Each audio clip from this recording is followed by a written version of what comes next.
Good morning. Okay, we're live. Good morning. Good morning. Happy Friday. Welcome to another week of Coffee Hub. Yes. Today, I'm Cor Dugan. And I am Tanya Tesluk. And today, we're going to be talking about the effect, what is it? Tips to run an effective meeting.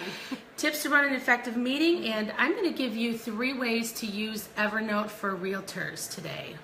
Right, and Evernote is a tool. Yes, it's a digital app that you can use to create notebooks. So you would create notebooks, and then inside of those notebooks, you create notes to put in the notebooks. So it helps you stay really organized and helps you run efficient, where you can find files quickly. And one of the things that I like using Evernote for is that you can share the notebooks with other users. They have an online version, and you can even use it on your phone or your iPad. And it doesn't matter, Android or iPhone. It doesn't matter with that. So, but yeah, we'll talk about that in a minute. Perfect. Okay, so meetings. We were talking about meetings, and why do we hate meetings so much? Well, they can go on forever. People can go off on tangents. Yes. Conversations can break off among other people, and so you don't have that connectedness. You get maybe someone who goes on endless speeches, and ultimately the focus becomes lost. So your goal as a manager or a business owner is just to make sure that the meeting is productive and that it stays on track so employees can get back to work, right? So we have a few tips today to help keep people focused without you coming across like you're a drill sergeant, or without compromising their creativity. You know, you don't want to make them stop talking, right? Okay. First tip, so think through your meeting in advance. If you put the effort in ahead of time, you don't want to hurry without a plan, because it could end up costing you more time into the future, right? Next, you're going to want to only include the people who are critical to making progress. If you have too many people in the room, then they may not be concentrating on what's important, or, you know, like we're talking about, talking amongst each other.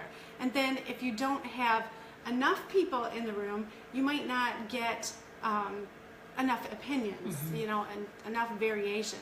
And so don't feel like you have to send everyone an invitation to the meeting. Right. If you think someone might get their feelings hurt, you can always send them out a recap afterwards, just to keep them in the loop. Okay. Next step, set a meeting agenda. The meeting purpose must be clear.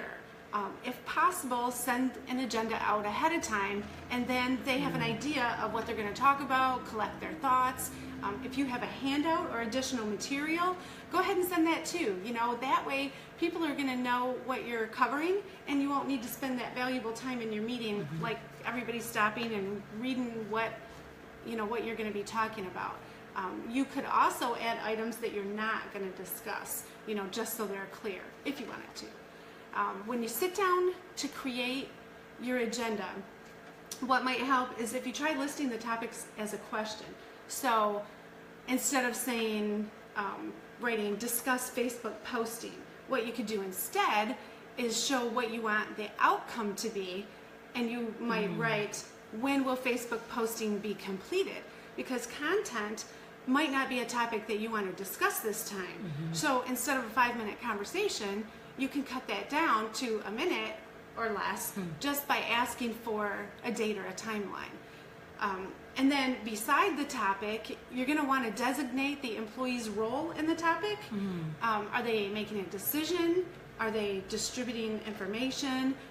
Or are they presenting an idea? That kind of lets them know what's going to be expected of them also. Okay, so moving on. Be open to hearing others' viewpoints. Rather than using the time to convince people of your perspective, employees often, they don't always trust management. So these tips can help to build that trust. or continue on if you're, already in there. Everybody needs to feel like they have a voice, right? Right. And you want to model a learning mindset. Your job is to oversee the ideas and to set the right tone. And so it's really beneficial to keep those conversations focused.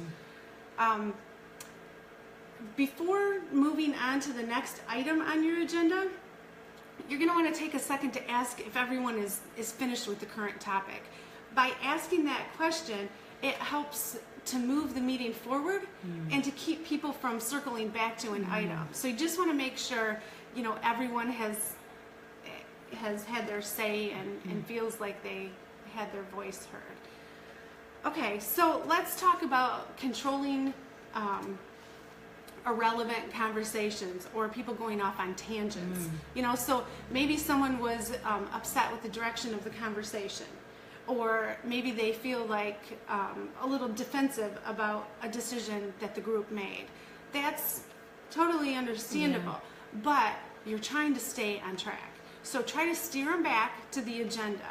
And if that doesn't work, you could just address the underlying issue just head on. You could ask, is something bothering you? Was that not the outcome you expected? But don't spend a lot of time on it. Okay, next tip, manage lengthy speeches. So if the employee has a history of rambling, and I think we all do. I'm a little guilty sometimes. We all do. Shocker to some of you who know me. Right. Talk to them ahead of time. These are good reminders for us too, they right? are. Talk to them ahead of time and let them know you'd like for others to be heard. And ask them if they could try to keep their comments to a minimum. A lot of times if you can have that conversation ahead of time, then they know what's expected of them, right? But when the rambling begins, just kind of respectfully cut off that employee and ask if you can follow up with them later.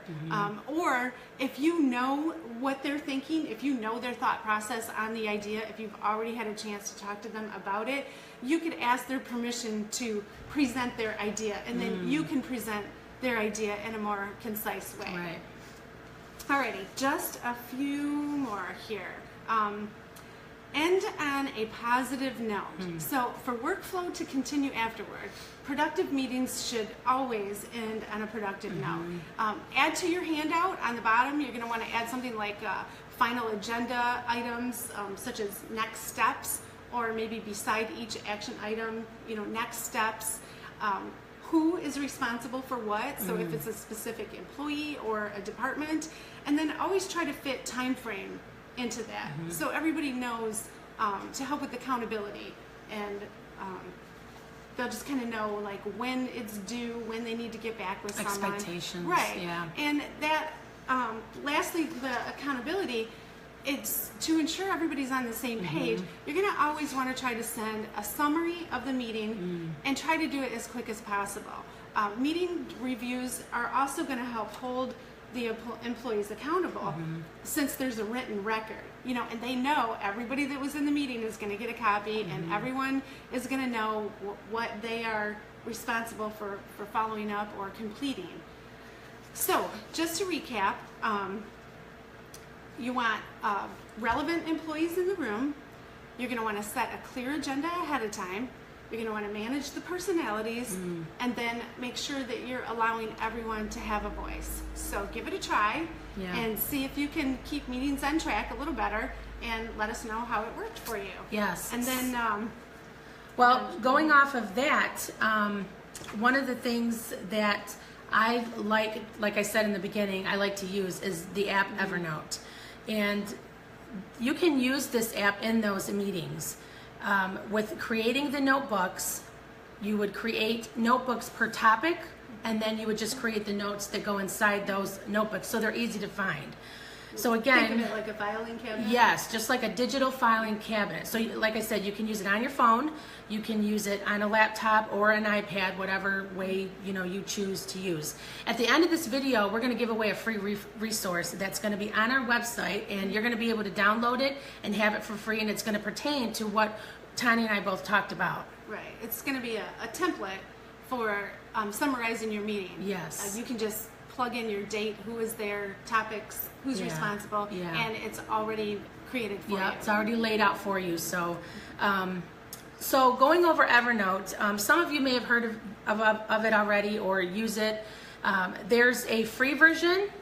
There's a plus version that's $34.99, and then there's a premium version that's $69.99, and each version has obviously your features, your features. So you can go to evernote.com and you can research, as far as what plan is best for you, because it's all based on what you need the plan for. So going back to what I was talking about in the beginning about realtors, okay? Realtors have a lot of data, a lot of people that they come in contact with, and a lot of paperwork. Okay. So in order to stay organized, realtors are gonna want to create digital notebooks in the following 3 ways. Now there's hundreds of ways that you can use Evernote for the real estate business. I'm just gonna touch on 3 this morning. Okay, so the first one that you can use is you can create a digital notebook, maybe about a particular house that a realtor is selling. So you can use before and after cell phone pictures, and you can store those pictures inside that notebook, and you can use it for to document repairs that are being made.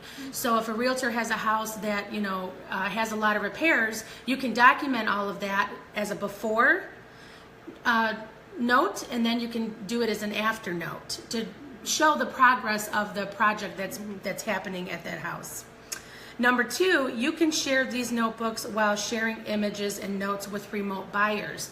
So let's just say you have a listing and you're talking to a buyer about blah blah blah, ABC, whatever it is. Well, if they create that notebook and you guys share it, you can collaborate and see things that the realtor is sharing and wanting that remote buyer to know about. So whether whatever it is, the repairs or whatever it is. Number 3, here's a big one. If you're a realtor and you have an assistant, you can create a digital assistant notebook that is strictly just for them. So you can share instructions, you can share details about upcoming listings, or whatever it is that your assistant needs to know. That's what you're going to want to share those documents with them about. So you could create a notebook for your clients. Yes. And so your assistant might know this one's looking for this, or I need this information to get back. Yeah. Okay. Yeah, it's awesome to stay organized and to create those digital notebooks to stay organized. And if I remember right, you can type in a search, a word in the search, and it'll search through the documents as well. Yes, it's almost like it's got its own Google feature in there at the top of the app. You can just type in a word, or you can create tags. That's how I look for stuff. I create tags, and so when you create the note, you can create the tags, and I put as many as I possibly can to relate to that particular note, because the more you use it, the more words are going to obviously populate inside the app. So yeah, you can use the search bar and it'll bring that document right up. So it's just really user friendly, and you can use it for a lot of different things. So like I said, those are 3 ways that realtors can use it. And once we're done here, we're going to upload that template, and you guys can download it, and it's going to have everything formatted for you, and then you can get to using these tools and resources right away. Okay, and so maybe you could throw the link into the comments of this video for Evernote? Yep, I can do that. Right. Yep. Okay, so the free version has a lot of great features. Yes. You can go a long way on the free version, Yep. and then if you're a bigger company or have a lot bigger projects, you can go even deeper. Yes, yes. Okay, well, we right. hope that these tips will help you have an effective meeting and help employees actually enjoy to come to them. Right. All right, guys, we will see you next Friday, same time, 9:30. Thanks for visiting. Yes. I'm Tanya Teslak. I'm Cora Dugan.